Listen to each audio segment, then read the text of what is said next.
برێکەکەدا بگریت ئێستا ئۆتۆمبیلەکە ئیش دەکەن دەتوانانی بخینە درایڤ ئێستا ئامادەیە بۆ ڕۆیشتن وابزانم لە داهاتووەمان لێدێ ئۆتۆمبیلەکانی خۆمان بفرۆشین پەنا ببەینە بەر کڕینی ئۆتۆمبیلی کار. من کە ئێستا ئۆتۆمبیلی کارەبای لێ دەخڕم زۆر سوپاسی حکوومەت هێرێم دەکەم لە باجەکان لێخۆشببوونی هەیە لە پێدانی تابلۆ لە وەرگرتنی پارەی ژینگە و لە گومرجی ئۆتۆمبیلی کارەبایی. ئێستا ئاراستەی جیهان هەمووی بەرەو ئۆتۆمبیلی کارەبایی کوردستانش بەرەوە ئاراستە دەڕۆ کوردستانیش خەریکە هەنگاو دەنێ بەرەو ئەم ئاراستەی. طبعا ئەو سیارە پێویستی پێ دەکە سیانەی لە بۆ دێتن بینی سیانە و سیانە 3 مانگ حتا 6 مانگ دەبی بێت چێک بکرێتن. ئێستا و سیارانە کارەباییە یعنی بەو کارەبایانەی هەیە خەڵک ئێستا بیکڕی ناتای نەماری خۆی شەحنیکە. لە نێوان بەنزین و کارەبایی کامیان باشترە؟ من وەکو خۆم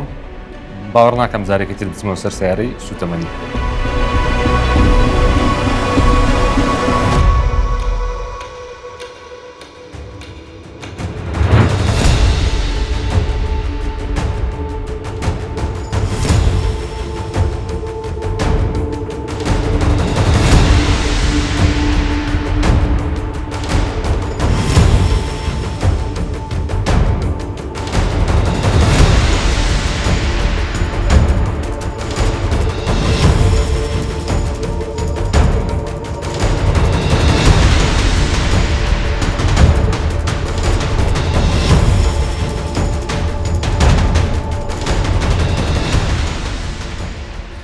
کاک هێرش ئێوە وەکو پێشتر گفتو بۆمان کرد باسدەوە کرد لە 2021ەوە بیرتان لە دانانی کۆمپانیایەک تایبەت بە ئۆتۆمبیلی کارەبایی کردوتەوە.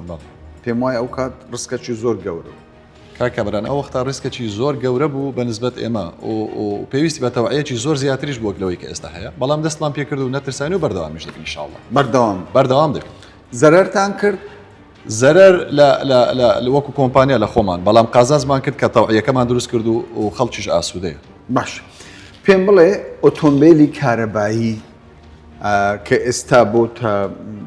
پرسەکی جار گرنگ زۆربەی زۆری حکوومەتەکانی دنیا پشتگیری دەکات. بەڕاستی ئۆتۆمبیلی کارەبایی بۆ شۆفێرە بۆ خێزانێک بەسوودە هاوشەوە ئۆتۆمبیلە کە بنزین دەیان بە کامەران ئۆتۆمبیلی کارەبایی BEV باتری ئەلکتریفیکل فول کارەبایی سوودەکانی وەکو ئەو کەسی کە دەیکڕیتن وەکو بیئەکەی خۆی وەکو نیشتیمانەکەی خۆی ئەکیت ئێزگار زۆرە چونکە یەک لەوانە کە ئەمە باسی پاکردنەوەی ژینگە دەکەین ئەوە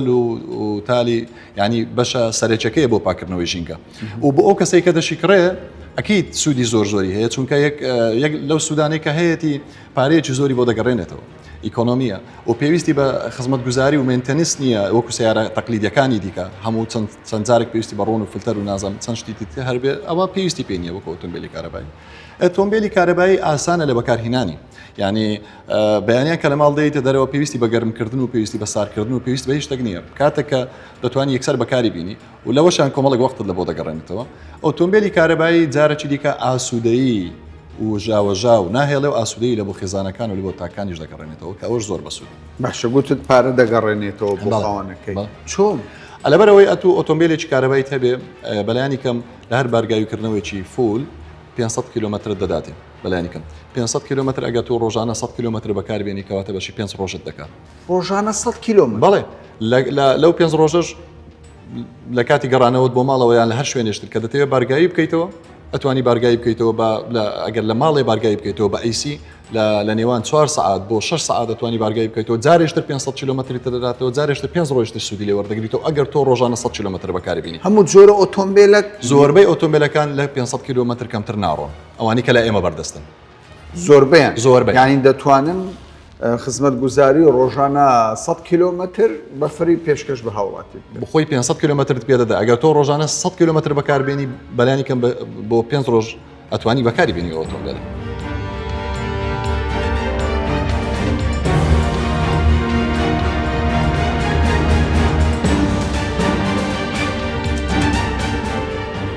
مۆدلەکانی ئۆتۆمبیل یەکجار زۆرن بەڕاستی خەڵکی کوردستان بە شێوەیەکی گشتی لەسەر ئاسی دنیاش ڕۆشنبیرێکی ئەوتۆنی ئامانژم لەو بەرنمەیە ئەوەیە سەرنجستان بۆ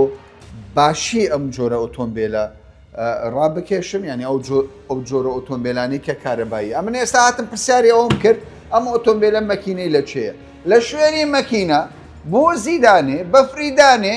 دەتوانی بپسینە ناودانی دەتوانی شفتینە ناودانی دەتوانی تۆ بە درێژای ڕێگامە بکەیت تۆکو سەلاجەک بەکاربێ ئەی تەکنیکی تەکنۆلۆژیای ئێستا زۆر لە خزمەتی هاوڵاتیانە وابزانم لە داهاتووەمان لێدێ ئۆتۆمبیلەکانی خۆمان بفرۆشین پەنا ببەینە بەر کڕینی ئۆتۆمبیلی کارەبایی.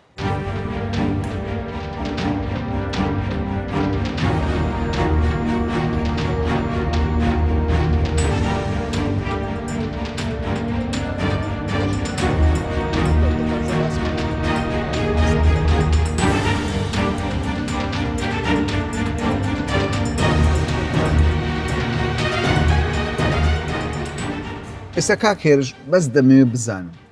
ئێستا ئۆتۆمبیلەکە کار دەکا یان وەستاوە ئۆتۆمبیلەکە ئێستاکە کار ناکات بەڵام ئەگەمانەوە کار بکە تەنها پێویستە برێکەکەدا بگریت ئێستا ئۆتۆمبیلەکە ئیش دەکات ئێستا حالێنیش دەکات ئێستا حالێنیش دەکە گە سەیری ئێرە بکەین دەتوانین بخینە درایڤ ئێستا ئامادەیە بۆ ڕۆیشتن تەمان لەگەڵ ئەوەش دەکات کەمەران بەشێکی هۆکارێکی ئەساسیشە بۆ هادەکردنەوە و هێورکردنەوەی خەڵک لە شەقامەکانیش جارێشتر چونکە ئەوە تەسیرێکی با بڵین فسیۆلۆژی و نفسیشی لەسەر تاکەکانە هەندێک جار لە ئیزدەحام کورە بەزی سەر بوو کورەوە کلاسە ئەو کێشانش نامێنە ئەو کێشانت نامێنەوە حاڵەتە نفسیەش ناڵێم هادئت دەکاتەوە دەتگەڕێنێتەوە ئەو بارودۆخە گشتگیر و هادئەی کات چونکە ئۆتۆمبیلەکەت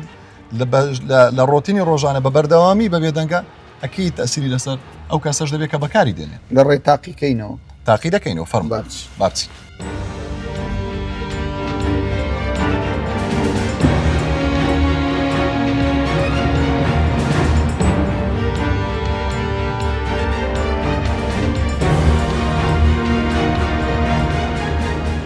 کاکێرش زۆر کەس باس دەوە دەکات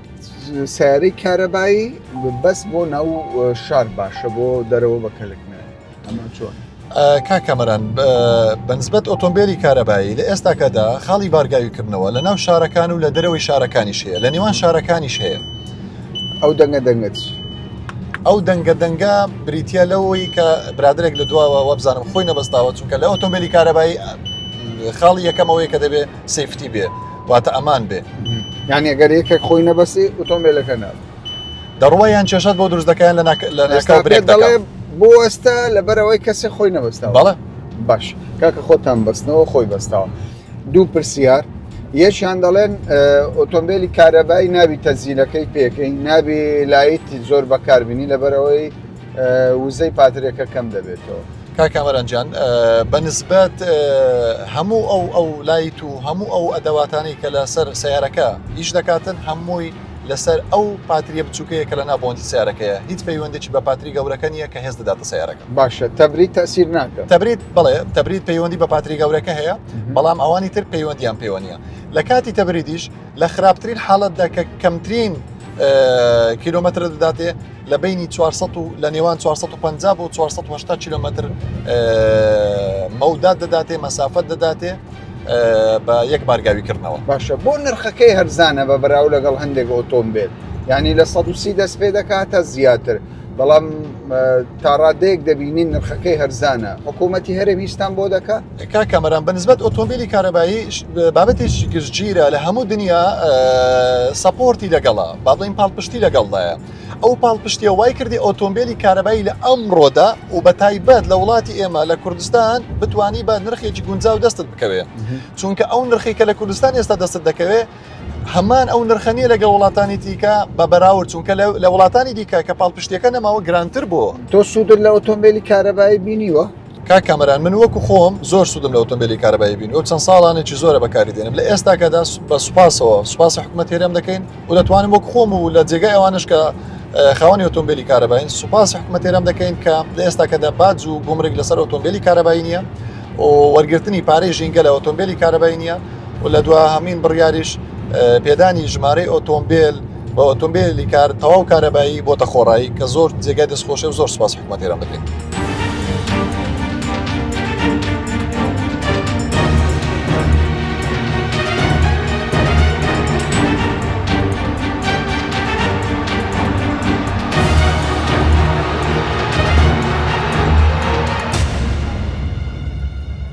ئەم بەڕێزەی دەبینن ئۆتۆمبیلی کارەبایی هەبووە دەبێت تەجروبەیەکی باشی هەبێ بە ئەمانەتەوە دەمەوێت پێم بڵێ ئۆتۆمبیلی کارەبایی بۆ ماوەی چەند ماوە لەلات بووە زۆر کەم تقریبا 6 مانگێک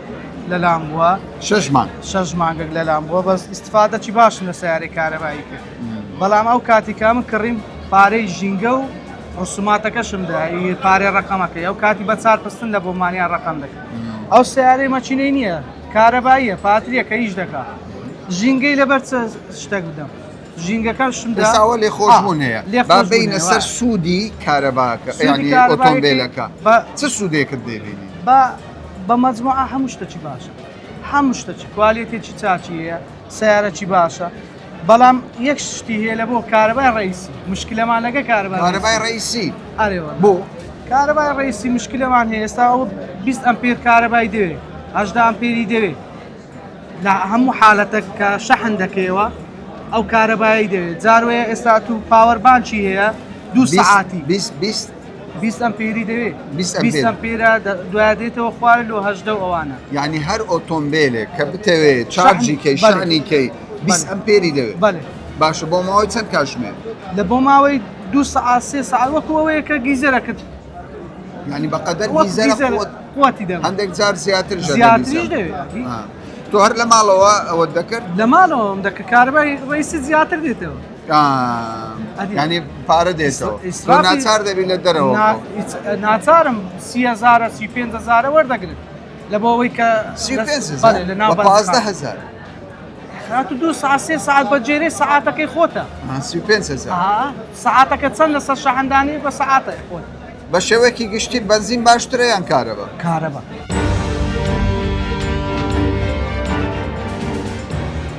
جەنابێ عەقیل پێم بڵێ لێخۆشبوونەکان بە چ شێوەیەکە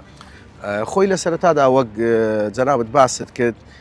لە گومرگەوە لێخۆشبوون هەبوو بەڵام خۆشبەختانە ئەو ڕێنماییەی کە لە وەزارەتی ناوخۆ دەرچوو ڕێنمایی ژمارە 2 ساڵی 2025 تایبەت بە ئۆتۆمبیلی کارەبایی کە دۆستی ژینگەیە و هەروەها بۆ ئەوەی هاندان بۆ هاوڵاتیان و بۆ شوێران بکرێ ئۆتۆمبیلی کارەبایی بەکاربێنن چەندین لێخۆشبوون دەرچوو بۆ بابەتی ئەم ئۆتۆمبیلە ئەگەر بوار هەبی ئێستا ئەمن زۆر بە وردی بۆتان ڕوومکەمەوە بۆی هاوڵاتیانیش بزانن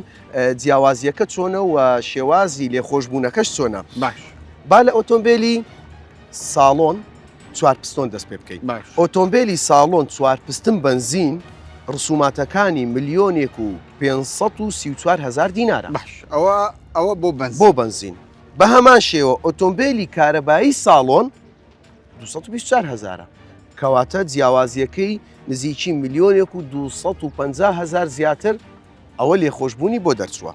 سەبارەت بە ئۆتۆمبیلی ستێشن واتە ئۆتۆمبیلی بەرز 4 پستۆن 2,100,000 بۆ بنزین بۆ ئۆتۆمبیلی کارەبایی بە هەمان شێوە تەنها 224,000 یعنی بزەبت دەتوانین بڕێن لە 190 لێخۆش بەڵێ ئەنجا ئەوەی لێرە کە زۆر گرنگترە بۆ ئۆتۆمبیلی بارهەڵگرە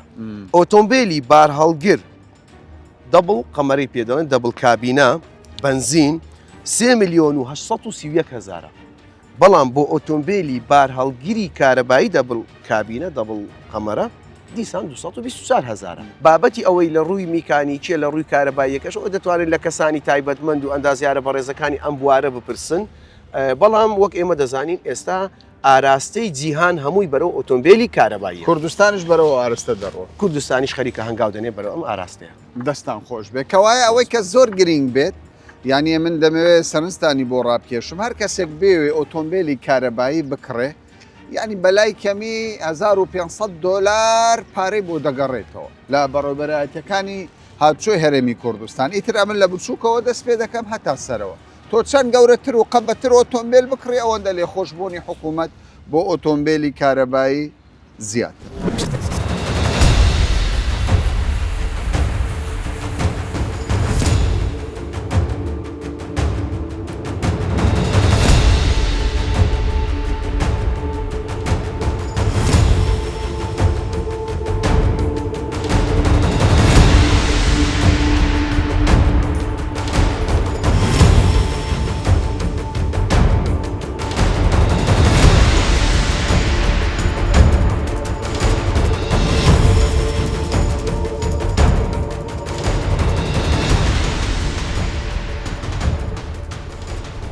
وەستا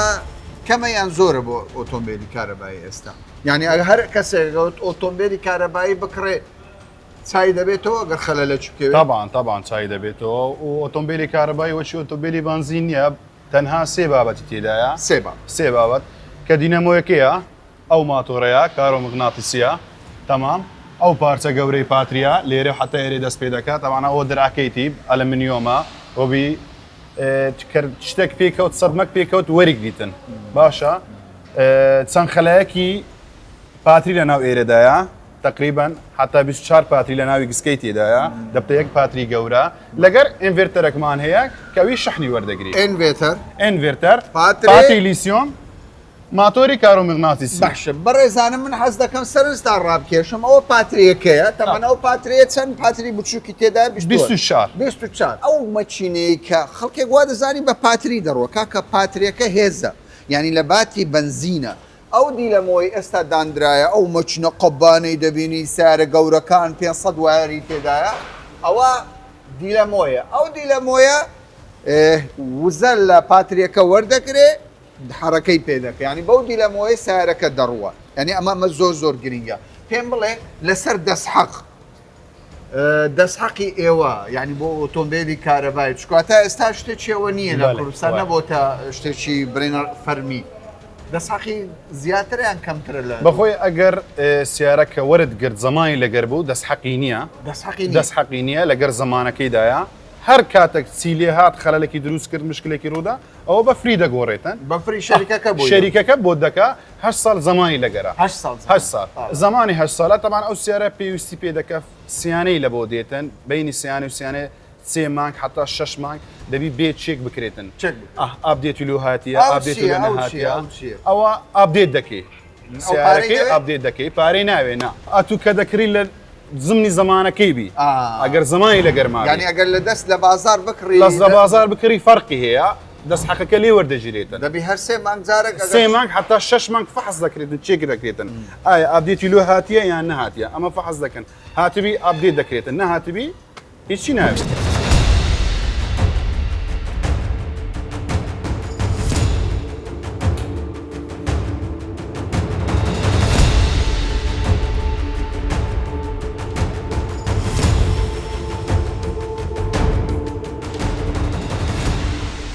طبعا هەموو ئەو بابەتانەی پەیوەندیدارە بە ئۆتۆمبیلی کارەبایی هەتا ئێستا سەرنجزمنی ڕاکێشابی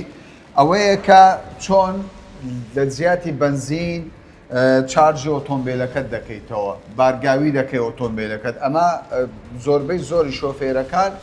بیریان لەسەر ئەوەیە کاک بڵێن چەند ساڵ دەبی تۆ ئەزمون پێ لەگەڵ ئۆتۆمبیلی کارەبایی تقریبا ساڵ و نیوەکە 1 ساڵ و نیوە باشە ئەوە ئێستا تۆ بەم جیازە ئۆتۆمبیلەکە شەحن دەکەی و بەرگاوی دەکەمەوە باشە بە ماوەی چەند بە ماوەی 6 ساعت فولی دەکا 6 ساعت شەو دەیدەنم ئەو ئەمپێرەکەی خۆمان تەحدیدی دەکەین لە 1 ئەمپێرەوە تا 25 ئەمپێر شەو دەیدەنێم تا بەیانی سیارەکەم فول بووە ئەوە ئیماڵانە ینی کۆمپانیایەوە ئەوە هی ماڵانە ئەوە ئەیسیە ئەو ئەیسی بکبینە دەرێت تاان دوو جۆرە شەحنکردنەوە هەیە ئەیسی و دیسیشمانە ینی ئەما دوو دیسی ئەیسی و دیسی شەریکاتەکان کارەبایەکی بەقووەت بە زووترین کات ئاخر مەرحەلە چەندی دەوێتن دیسیەکە بە چەندی فولی دەکەن حتا فەرق دەکە هەیە 400 ڤۆلتە هەیە 250 ڤۆلتە یعنی لە سریعترینیان دەتوانانی بە 40 دقە 30 دقە هەیە بە 20 دقەش فولی دەکەن باشە لە کوردستان تا ئێستا 20 دقەیمان نییە ناخێر ناتێ 1 سعات تۆ شحن فول سیارە باشە ئەی ئیماڵان 6 ساعتمان پێویستە 6 ساعت بەستا من گفتگۆم لەگەڵ کەسێک دەکرد دەیگوت گرفتەکە ئەوەیە کارەبای ماڵان تەحملی ئۆتۆمبیلە ناکاتن ئەمە ڕاستیان ڕاستی نەخێرەوە دەتوانین تەحلیلی بکەین وەکو گوتم ئاماژەم پێدا لە 1 ئەمپێرەوە هەتا 25 ئەمپێر بەڵام کە کەمی دەکەمەوە تاقیتر تۆ دەتوانی ئێستا سویس پلاکە کێ لە حوشەکەی ماڵی من بەو سویس پلاکە و سیارەیە شەحن وەربگرێ بەڵێ سویس پلاک ئەگەر عادەتەن 13 ئەمپێرە تەحملی ناتوانین لە 13 ئەمپێر زیاتری دابنی لەبەرەوەی تەحمل ناکە دەتاوێتەوە بەڵام دەتوانی کێبڵەکەی لە سعاتەوە بۆ بێنی بە کێبڵی تایبەت ئەو کات ئەمپێرەکەی زیاد بکەیت لە 13 زیاتری بکەیت لە نێوان بەنزین و کارەبایی کامیان باشترە من وەکو خۆم باوەڕ ناکەم جارێکی تر بچمەوە سەر سیارەی سوتەمەنی.